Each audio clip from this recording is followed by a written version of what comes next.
ladies and gentlemen, and welcome to our third and yes, final edition of Dream Season Total Access.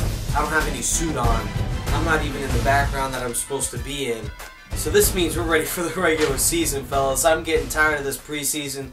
Just getting ready to kick off some DSFL action here, as week 4 of the preseason will be simulated and the exhibition season will be over with, and we will get set for real DSFL football, and we'll be ready for the regular season. So let's take a quick look, recap of the week 3 action, and then we'll get right forward to recapping all of the preseason and then getting our minds set for the regular season. That should start in the next couple weeks.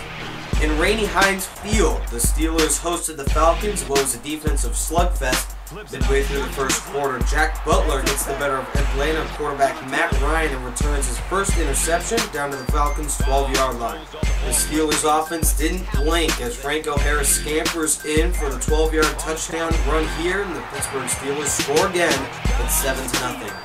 After another Falcons punt, Bradshaw leads another quick scoring drive as he connects with Lynn Swann, and that is a house call, ladies and gentlemen. He would sprint down the left sideline for the 74-yard touchdown. The Atlanta defense is struggling and would get no assistance from their offense as Michael Turner blasted and fumbles the football and is picked up by Aaron Smith, who takes it near midfield. By no surprise, the Steelers take advantage of the good field position as Franco Harris scores yet again. This week 3 exhibition game turns into a rout as the Steelers roll on all cylinders, putting up another 35 points in their win over Atlanta. Falcons struggling now with their first loss of the exhibition season. Now we transition from rainy Pittsburgh to the HHH Metrodome in Minneapolis, Minnesota. Second quarter action now. Aikman fires deep to the right side, but Carl Lee steps in front of the pass, and it's an early interception for Minnesota. Vikings have the football in plus territory, and Tarkenton looked to take advantage as he fires the ball deep to the back corner of the end zone, and the pass appeared to be caught out of bounds, but the Vikings challenged the ruling on the field, and after a long look at the replay, the refs actually reversed the call and gave the Vikings 6 points. Minnesota was awfully fortunate there. The score was 10-0 at halftime. Roger Staubach checks in the game for the second half and connects with Dez Bryant for the longest play of the day, an 86-yard touchdown. The Cowboys decreased their deficit to 3.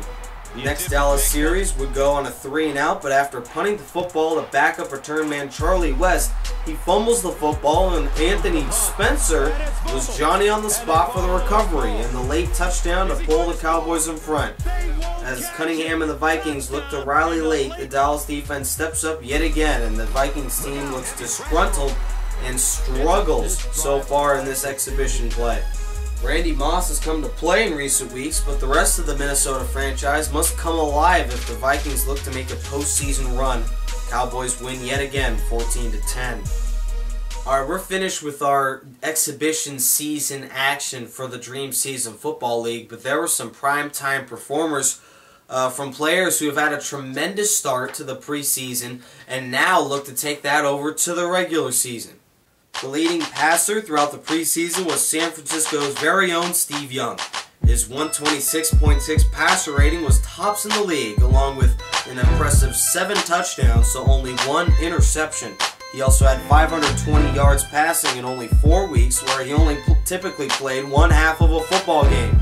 The quarterback debate in San Francisco may be settled, but the 49ers are indeed at a very comfortable position, knowing that if Montana goes down, Young will be able to step up and perform well.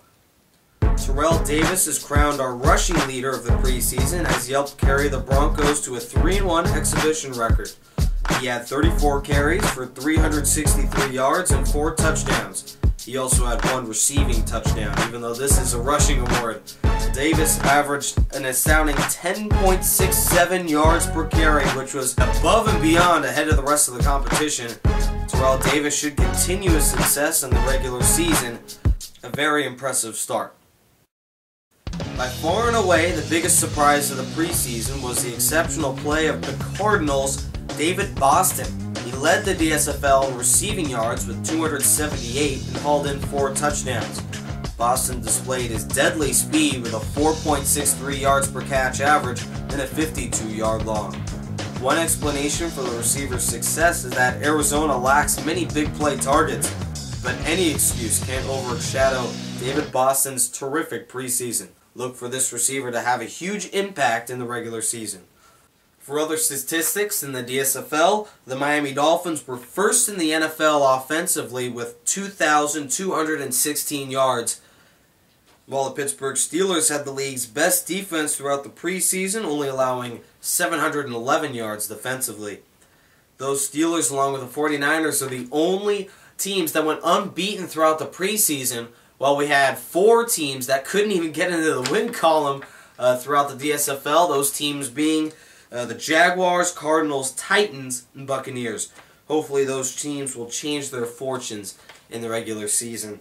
So that wraps things from the studio, sports fans. Well, not really the studio, but it wraps things up for the DSFL preseason. Let's get ready for the regular season. That should be up in under 3 weeks.